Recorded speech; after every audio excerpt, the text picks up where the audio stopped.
Welcome to the Fox 54 Weekend Review. I'm Kenesha Dees. It's the only place in North Alabama to get this week's local headlines condensed into one program. Here's a taste of what's ahead. Our top story this week, a new hemp law in Alabama. We talked to a local business before it went into effect and police who want to help people dispose of their hemp products safely. Alabama's ban on hemp is set to begin tomorrow, but some are saying the consequences could be economically devastating and possibly unconstitutional. House Bill 445 passed earlier this year bans the sale of products like Delta 8, Delta 10, and smokable hemp, items that have been sold legally in Alabama for years. The state says the law is about safety and regulation, but retailers are saying this new law will be the end for many small businesses. Our Ken McCoy has more on just how many shops could be affected. Big changes hit Alabama's hemp industry starting tomorrow, and many retailers both here locally and statewide say that they are simply not ready, and many fear that the fallout could be devastating. Many retailers fear the law could end the number of small businesses within a couple of months. According to the Alabama Wellness Collective, the consequences could be far more damaging. A new survey of hemp business owners projects 2,300 layoffs within 6 months, with 84% of stores expecting to become unprofitable in just 90 days. They released a statement earlier today saying, quote, "The bill isn't regulation, it's eradication. Our members invested in good faith under current law.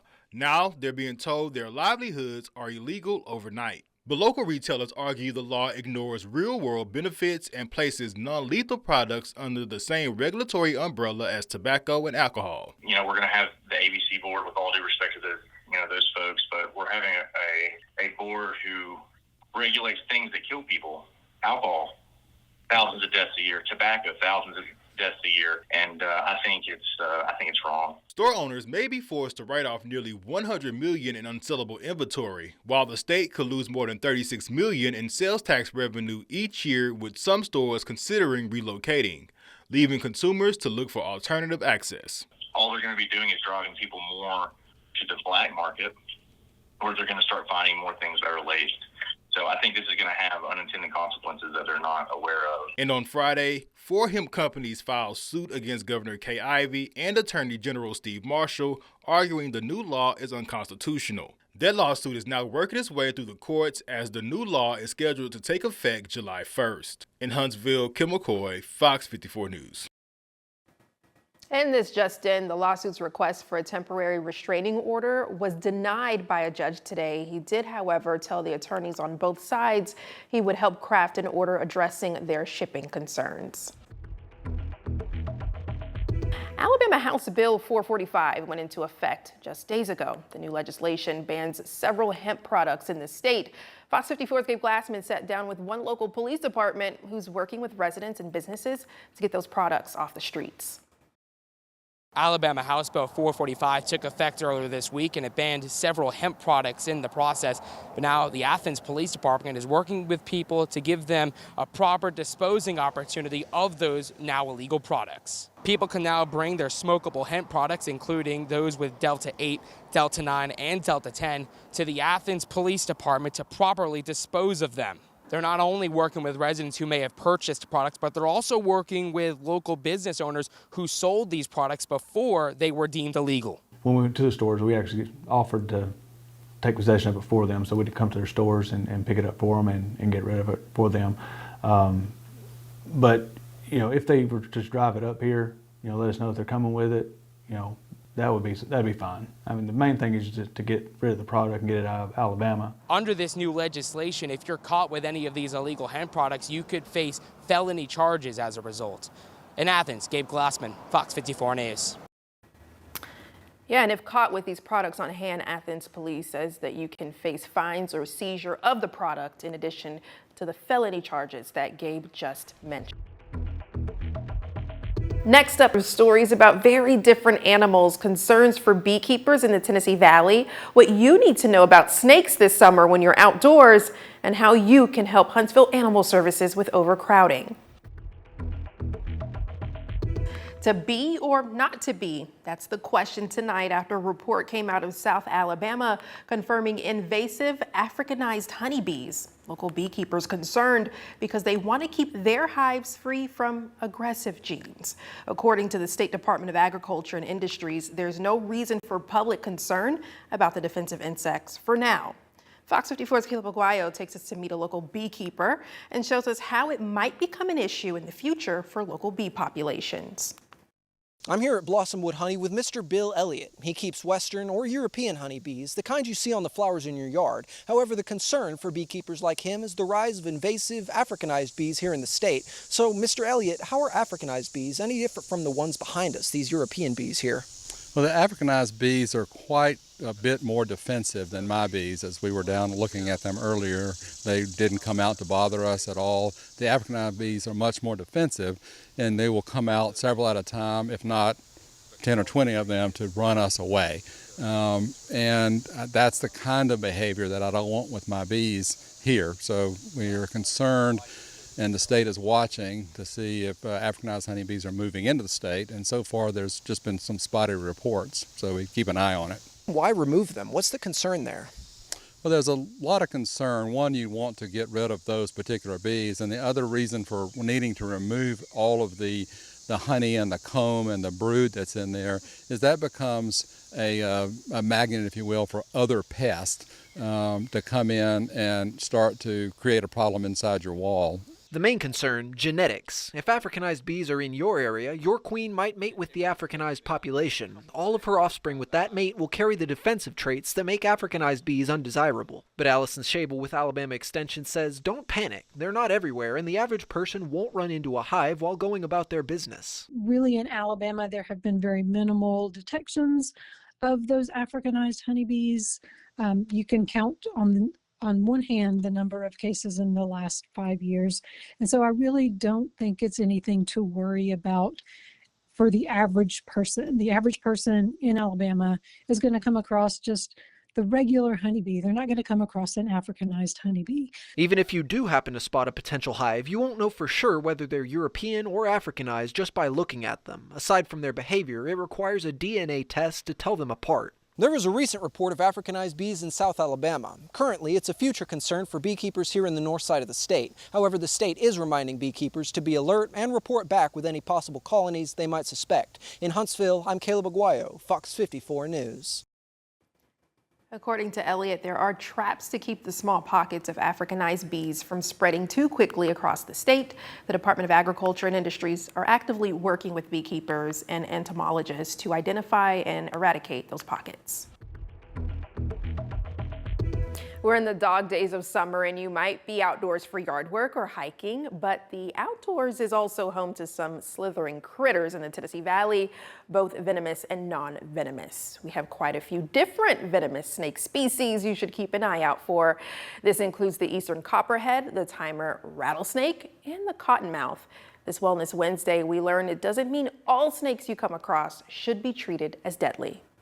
Miss Gray is one of our ambassadors here at the Cook Museum. So her job is to come out and meet people, go to classrooms, go to different events, and essentially be an ambassador for her species. Miss Gray is a, gray rat snake, a common snake you'll see in the wild here in Alabama. But that doesn't mean you need to be afraid of her. Snakes know exactly what they can eat and what they can't eat. And if it is not hurting them, then they will not waste their energy on you. So just kind of avoiding them and staying out of their way. Animal care expert Kenzie Casson with the Cook Museum says here's how to stay out of their way if you do see one. Just keep on walking. You don't need to touch it. You don't need to do anything with it. Stay on the trail. Like I said, it'll go on its way. It's not going to come after you or anything. Just give it its space and it'll give you your space. One big fear is if a snake is venomous. Here's how to spot the signs. There are some snakes that are venomous that have cat-like eye pupils that are like a slit, but there are a few venomous snakes that do still have that round eye pupil. Can also go off of the head shape of the snake. The venomous snake is going to have more of a triangular shape. However, there are non-venomous snakes that can flatten their head, like a gray rat snake, for example, to mimic a venomous snake to kind of scare off predators. And if you're someone who believes in the phrase, a good snake is a dead snake, specialists say you should think again. If any sort of animal gets out of that ecosystem or out of the food chain, it can throw the whole system off. So snakes just in general are they are a form of pest control. A lot of vermin or animals that you might not want to be around. If you want to learn more about snakes in the North Alabama region, you can visit FOX54.com. Huntsville Animal Services needs your help. The facility is at 140% capacity. Shelter is primarily full of large dogs who need homes. Shelter staff tell us the dogs are feeling the effects of this overcrowding. They have 105 dogs in spaces only meant for 75.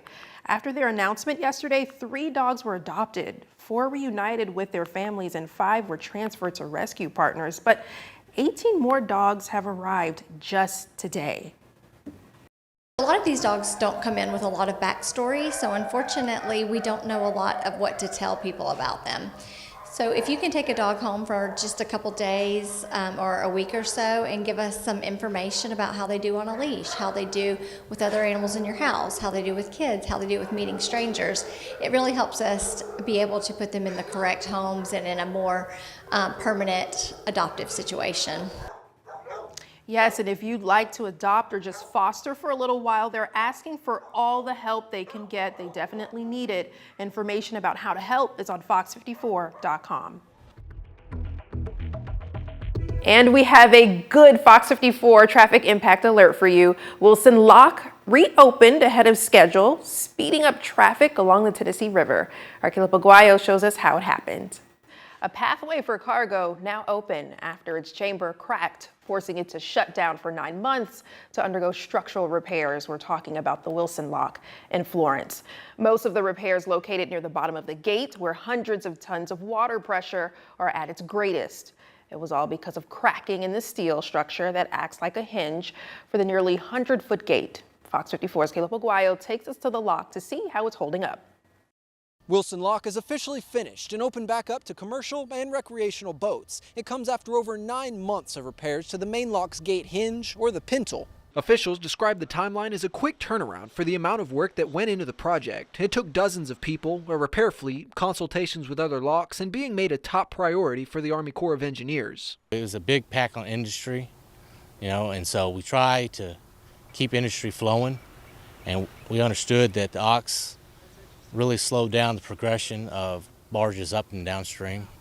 So we pulled a heavy fleet in from off another job to do this job. They opened up the lock this morning at 6 a.m. and let the first barge through right as I arrived earlier today. These barges having to go through the smaller auxiliary lock while the main gate was down, causing shipping delays for days along the Tennessee River. Most of the barges that come through here are going to stop like Decatur and Gunnersville in our area.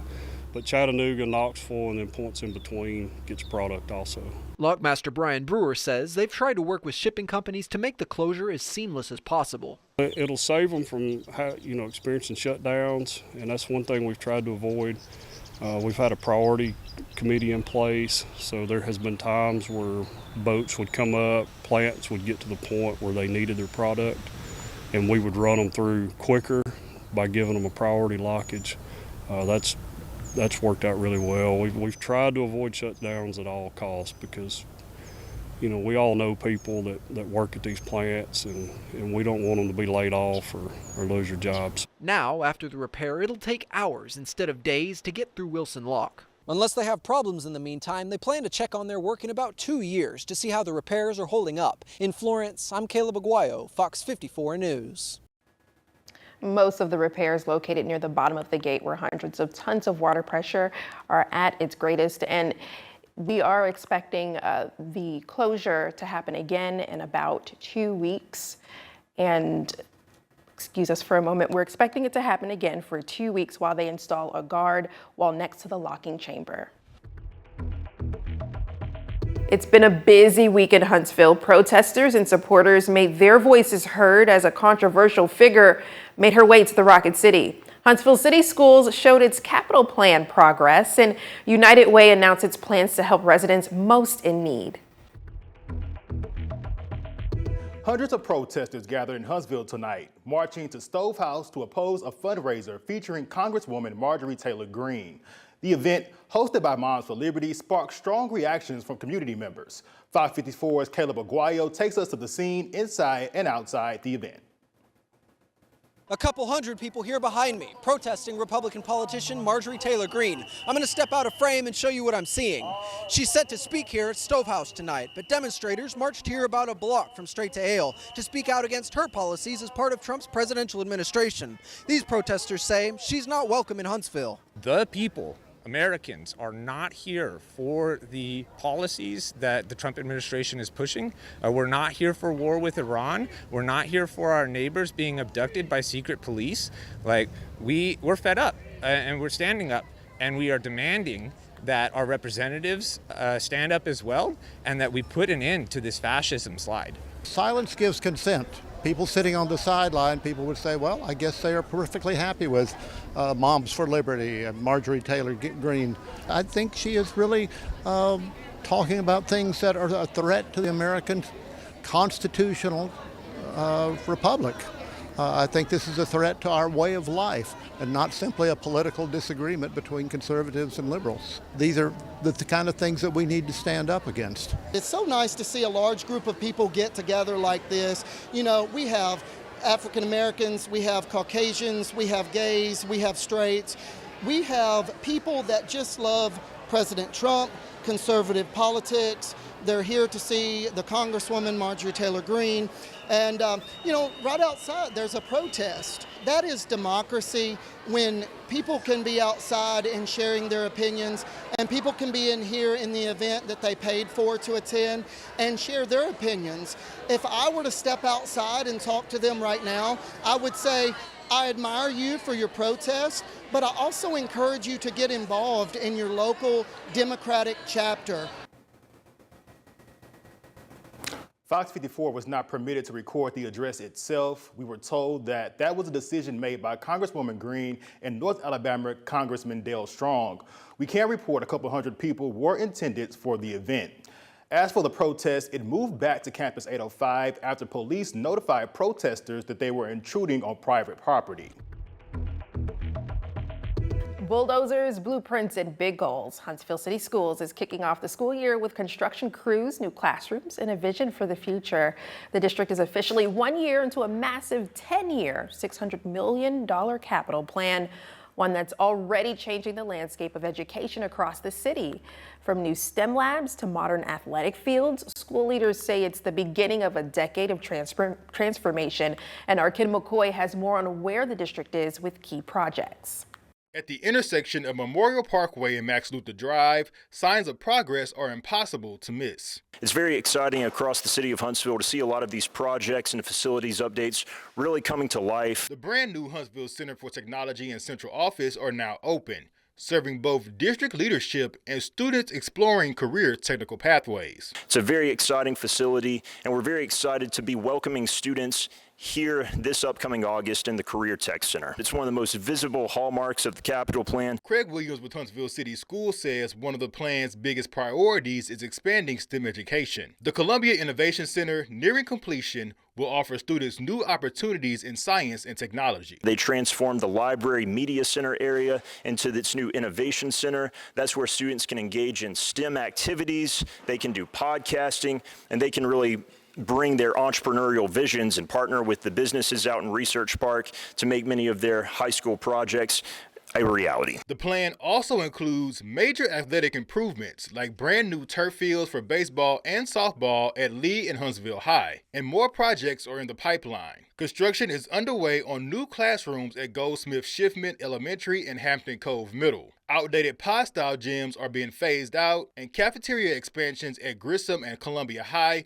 will help meet the need of growing enrollment. With summer work moving full steam ahead, Williams says this is the kind of back-to-school energy that can be felt across the district. We're waxing the floors, making sure the buildings are welcoming, getting the grass cut and pulling weeds from the flower beds, all that type of thing. But obviously, it's even more exciting knowing that we have a capital plan that's coming to life and coming to fruition, and seeing dirt moving across the city and seeing the buildings go up. It's an exciting time in Huntsville City Schools. Looking forward, McNair Junior High is preparing to welcome 6th graders with a new wing set to open by 2026. Athletic facility upgrades are also planned for Jemison, Grissom, and Columbia, along with a brand new JROTC training center at Columbia High. In Huntsville, Kim McCoy, Fox 54 News. The district says they're also reimagining magnet programs with 2 full campus redevelopments at Chapman Middle and Montview, each of those bringing in brand new magnet elementary schools alongside traditional programs. Huntsville and Madison County growing by leaps and bounds, and that means the needs of the people who live here would grow too. It's why today United Way revealed a powerful new lineup of nonprofits ready to tackle those challenges head on. United Way of Madison County is teaming up with 26 local nonprofits in a major push to tackle some of the community's biggest challenges, from food insecurity to career help. These agencies were carefully selected through a months-long review process, and Fox 54's Kim McCoy has more on why these partnerships are crucial for a growing city.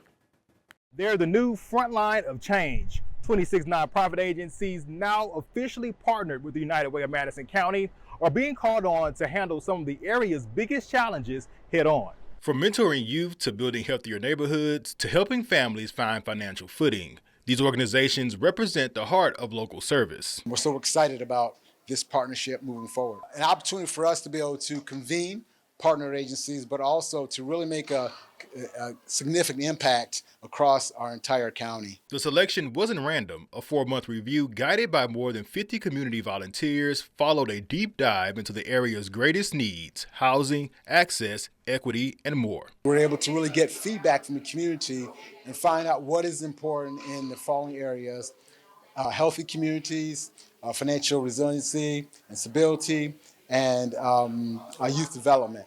Such things that came up were transportation, affordable, equitable housing, affordable, equitable healthcare. So things like that, childcare, were those things that came up. And over the next 3 years, United Way says they'll be tracking progress and pushing for results people can actually feel. That we're able to really make a difference in the lives of as many people in our community as possible. We're able to really look and say, hey, we have specific actions where we can put our resources behind specific things in order to accomplish some of these goals. And do it in a way that we've got Madison County is a fantastic place to be. We're fortunate to be here, but be able to put a situation where everybody benefits and moves forward in their lives. The partnership is a 3-year process that runs through June 2028. In Huntsville, Kim McCoy, Fox 54 News. United Way says they completed just more than 1,100 surveys and responded with 15 different task forces that were convened from New Hope to North Huntsville.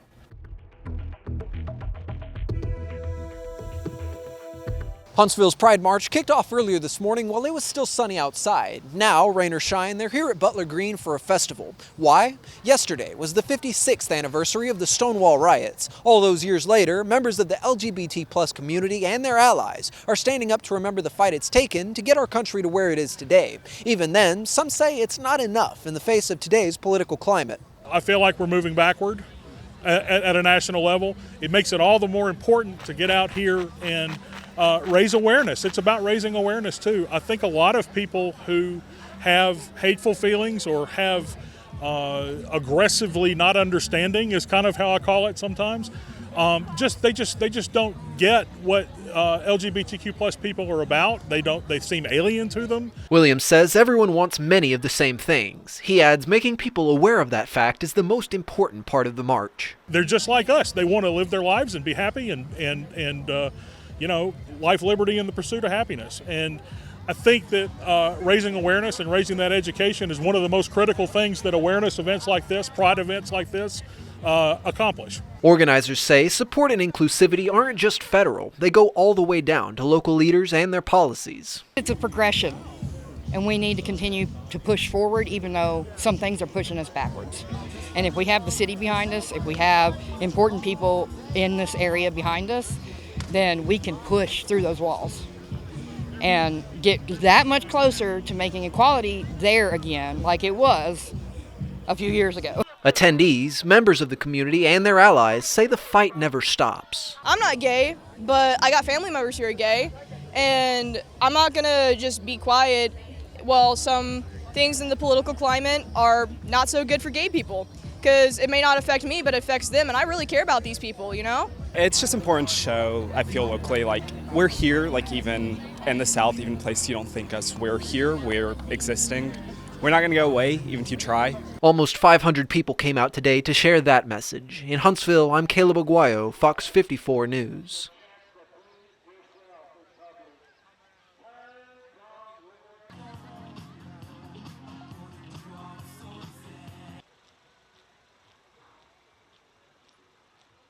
Thank you for watching Fox 54's Week in Review. Count on Fox 54 Plus to bring you more great programming with in-depth local specials, locked on sports, true crime, cooking shows, wellness experts, and continuing weather coverage. For everyone at Fox 54 News, I'm Kenesha Dees. Have a fun and safe holiday weekend.